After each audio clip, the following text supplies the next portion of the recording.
ನಮಸ್ತೆ. ಟಿವಿ20 ಕನ್ನಡ ವಾಹಿನಿಗೆ ಸ್ವಾಗತ. ಬೆಳಗಾವಿ ಪೊಲೀಸ್ ವರಿಷ್ಠಾಧಿಕಾರಿಯಾಗಿದ್ದ ಡಾಕ್ಟರ್ ಭೀಮಶಂಕರ ಗುಳೇದ್ ವರ್ಗಾವಣೆಯಾಗಿದ್ದು ಅವರ ಜಾಗಕ್ಕೆ ಕೆ ರಾಮರಾಜನ್ ನೇಮಕಗೊಂಡಿದ್ದಾರೆ. ವರ್ಗಾವಣೆಗೊಂಡಿರುವ ಭೀಮಶಂಕರ್ ಗುಳೇದ್ ಅವರು ಸಿಐಡಿ ಡಿಐಜಿ ಆಗಿ ಬಡ್ತಿ ಹೊಂದಿದ್ದಾರೆ. ಬೆಳಗಾವಿ ನೂತನ ಎಸ್ಪಿ ಕೆ ರಾಮರಾಜನ್ ಅವರನ್ನ ಸರ್ಕಾರ ಆದೇಶ ನೇಮಕ ಮಾಡಿದ್ದಾರೆ. ಬೆಳಗಾವಿ ಪೊಲೀಸ್ ವರಿಷ್ಠಾಧಿಕಾರಿಯಾಗಿದ್ದ ಡಾಕ್ಟರ್ ಭೀಮಶಂಕರ ಗುಳೇದ್ ರವರು ಮಾತನಾಡುತ್ತಾ, ಬೆಳಗಾವಿಯಲ್ಲಿ ಸೇವೆ ಸಲ್ಲಿಸಲಿಕ್ಕೆ ತುಂಬಾ ಸಂತೋಷವಾಗಿದೆ. ಇಡೀ ಜಿಲ್ಲೆಯ ಜನರಿಗೆ ಧನ್ಯವಾದಗಳನ್ನ ಅರ್ಪಿಸಿದ್ರು. ನಮ್ಮ ಜೊತೆ ಸಹಕಾರ ಕೊಟ್ಟಿದ್ದೀರಿ. ಕಳೆದ 2.5 ವರ್ಷ ಅವಧಿಯಲ್ಲಿ ಹೆಚ್ಚಿನ ಸಹಕಾರ ಕೊಟ್ಟಿದ್ದೀರಿ. ಎಲ್ಲರಿಗೆ ಅಚ್ಚುಕಟ್ಟಾಗಿ ಮುಂದೆ ಬರುವಂತಹ ಎಸ್ಪಿ ತುಂಬಾ ಒಳ್ಳೆಯವರಿದ್ದಾರೆ. ಅವರಿಗೂ ಕೂಡ ಸಹಕಾರ ಕೊಡುತ್ತೀರಿ ಎಂದು ಭಾವಿಸಿದ್ದೀನಿ ಎಂದಿದ್ದಾರೆ. 2025ನೇ ವರ್ಷ ಮುಗಿಲಿಕ್ಕೆ ಬಂದಿದೆ. ಈ ವರ್ಷದ ಕೊನೆಯ ಪ್ರೆಸ್ ಮೀಟು, ಜೊತೆಗೆ ನಂದು ಕೂಡ ಕೊನೆಯ ಪ್ರೆಸ್ ಮೀಟು. ನಮ್ಮೆಲ್ರಿಗೂ ಕೂಡ ನಾನು ಇಲಾಖೆಯ ಪರವಾಗಿ ಮತ್ತೆ ವೈಯಕ್ತಿಕವಾಗಿ ನಮ್ಮ ಜೊತೆ ಸಹಕಾರ ನೀಡಿದ್ದಕ್ಕೆ ವೈಯಕ್ತಿಕವಾಗಿ ಧನ್ಯವಾದಗಳನ್ನ ಅರ್ಪಿಸ್ತೇನೆ.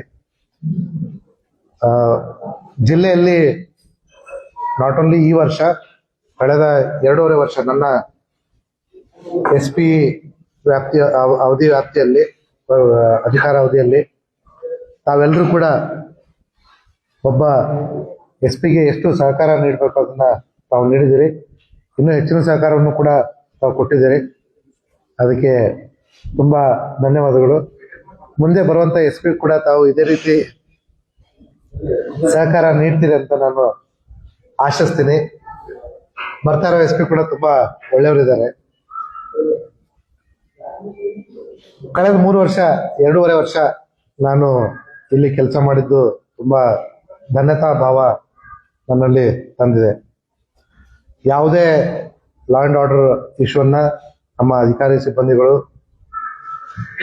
ಕಾನೂನು ಪ್ರಕಾರ ಬಿಟ್ಟು ಹೊರಗಡೆ ಮಾಡಿರೋದಿಲ್ಲ. ಮತ್ತೆ ಎಲ್ಲವನ್ನೂ ಕೂಡ ಅಚ್ಚುಕಟ್ಟಾಗಿ ನಿಭಾಯಿಸಲಿಕ್ಕೆ ಸಾಧ್ಯ ಆಗಿದೆ. ಕಳೆದ 2.5 ವರ್ಷದಲ್ಲಿ ನಮ್ಮ ಅಧಿವೇಶನ ಇರ್ಬೋದು, ರೈತರ ಹೋರಾಟ ಇರ್ಬೋದು, ಊರಲ್ಲಿ ಆಗಿರ್ತಕ್ಕಂಥ ಕಮ್ಯುನಿಟಿ ನಡುವೆ ಆಗಿರ್ತಕ್ಕಂಥ ಸಂಘರ್ಷಗಳಾಗಿರ್ಬೋದು, ಎಲ್ಲವನ್ನ ನಮ್ಮ ಪೊಲೀಸರು ಅಚ್ಚುಕಟ್ಟಾಗಿ ನಿಭಾಯಿಸಿದ್ದಾರೆ. ಮತ್ತೆ ಎಲ್ಲಕ್ಕಿಂತ ಮುಖ್ಯವಾಗಿ ಆರೋಪಿಗಳನ್ನ ಪತ್ತೆ ಹಚ್ಚಿ ಬಂಧಿಸುವಲ್ಲಿ ಯಶಸ್ವಿಯಾಗಿ ಆರೋಪಿಗಳು ಯಾರೇ ಇದ್ರೂ ಕೂಡ ಕಾನೂನು ಮೇಲು ಅನ್ನುವಂಥದ್ದನ್ನ ತೋರಿಸಿದ್ದಾರೆ. ಈ ವರ್ಷದ ವಿಶೇಷವಾಗಿ ಕೊಲೆ ಪ್ರಕರಣಗಳು ಹೆಚ್ಚಿಗೆ ಆಗಿಲ್ಲ. 2023ರಲ್ಲಿ 70 ಇತ್ತು, 2024ರಲ್ಲಿ 69 ಇತ್ತು. ಈ ವರ್ಷ ಕೂಡ ಈ 2 UDR ಪ್ರಕರಣ ಕನ್ವರ್ಟ್ ಮಾಡಿದ್ದು ಸೇರಿಸಿ 69 ಇದೆ. ಇದರಲ್ಲಿ 2022 ಮತ್ತೆ 23ರಲ್ಲಿ ಏನು ಹಳೆಯ ಪ್ರಕರಣಗಳಾಗಿತ್ತು, 2 ಯಮಕನಮಡಿಯಲ್ಲಿ ಕೊಲೆಯನ್ನ ಮಾಡಿಬಿಟ್ಟು ಅದನ್ನ ಅನ್ಯಾಚುರಲ್ ಡೆತ್ ಅಂತ ಏನು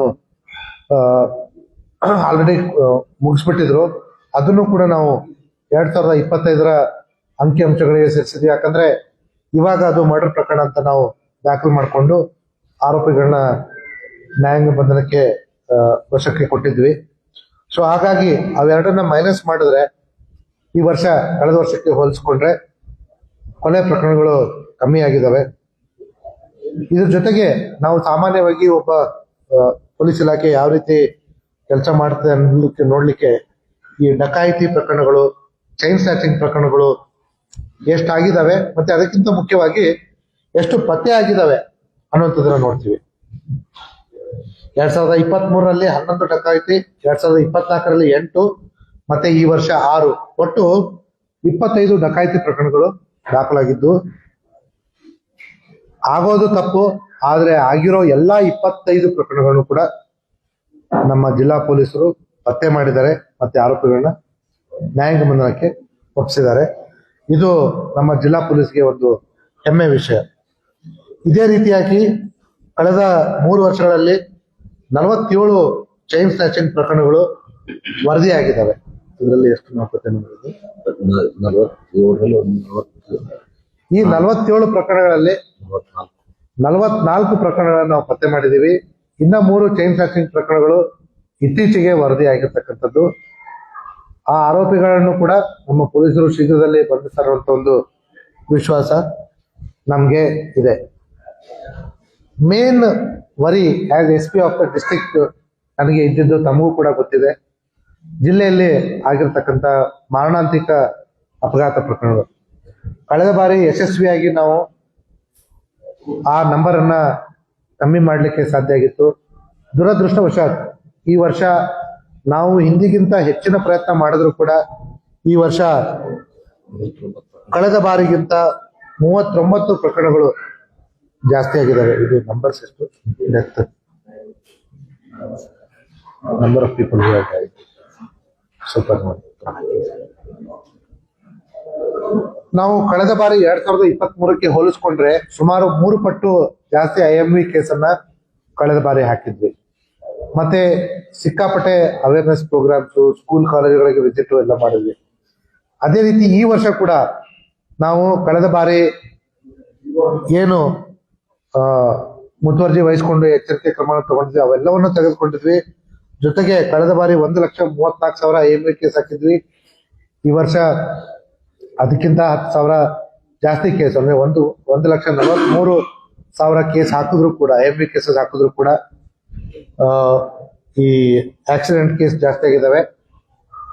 ಆದ್ರೆ ಒಂದು ನಾವು ಕೆಲಸ ಮಾಡಿದ್ದೀವಿ, ನಮ್ಮಲ್ಲಿರ್ತಕ್ಕಂಥ ಈ ಮಾರಣಾಂತಿಕ ಅಪಘಾತಗಳನ್ನ ತಡೆಗಟ್ಟಲಿಕ್ಕೆ, ಪತ್ತೆ ಹಚ್ಚಲಿಕ್ಕೆ ನಾವು ನಮ್ಮ ಮೇಲಧಿಕಾರಿಗಳಿಗೆ ಮತ್ತೆ ಮಾನ್ಯ ಜಿಲ್ಲಾ ಮಂತ್ರಿಗಳ ಮುಖಾಂತರ PWD ಇಲಾಖೆಯಿಂದ ಅನುದಾನವನ್ನ ಪಡೆದುಕೊಂಡು ಸುಮಾರು 1,50, 30, 300, 352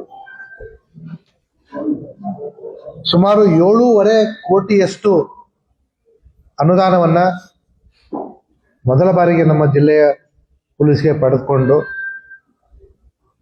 ಜಿಲ್ಲೆಯ ಆಯಕಟ್ಟಿನ ಸ್ಥಳಗಳಲ್ಲಿ ನಾವು CCTVಗಳನ್ನ ಅಳವಡಿಸ್ತಾ ಇದ್ದೀವಿ. ಅದರಲ್ಲಿ 80% ಕೆಲಸ ಮುಗ್ದಿದೆ.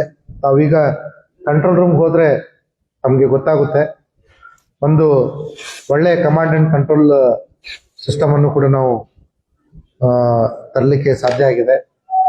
ಅದ್ರ ಜೊತೆಗೆ ನಮ್ಮಲ್ಲಿರ್ತಕ್ಕಂಥ ಹೈವೇ ಪೆಟ್ರೋಲ್ ವೆಹಿಕಲ್ಗಳನ್ನ ಉಪಯೋಗ ಮಾಡಿಕೊಂಡು ಇನ್ನಷ್ಟು ಇಫೆಕ್ಟಿವ್ ಆಗಿ ಈ ಮಾರಣಾಂತಿಕ ಅಪಘಾತಗಳು ಮತ್ತೆ ಮಾರಣಾಂತಿಕವಲ್ಲದ ಅಪಘಾತಗಳು ಎರಡನ್ನೂ ಕೂಡ ನಾವು ಕಡಿಮೆ ಮಾಡುವ ನಿಟ್ಟಿನಲ್ಲಿ ತುಂಬಾ ದೊಡ್ಡ ಹೆಜ್ಜೆಯನ್ನು ಇಟ್ಟಿದ್ದೀವಿ. ವರ್ಗಾವಣೆಗೊಂಡಿರುವ ಭೀಮಶಂಕರ ಗುಳೇದವರು CID DIG ಆಗಿ ಬಡ್ತಿ ಹೊಂದಿದ್ದಾರೆ. DIGP ಆಗಿ ನೇಮಕಗೊಂಡ ಶ್ರೀ ಭೀಮಶಂಕರ ಗುಳೇದವರಿಗೆ ಅಭಿನಂದನೆಗಳು.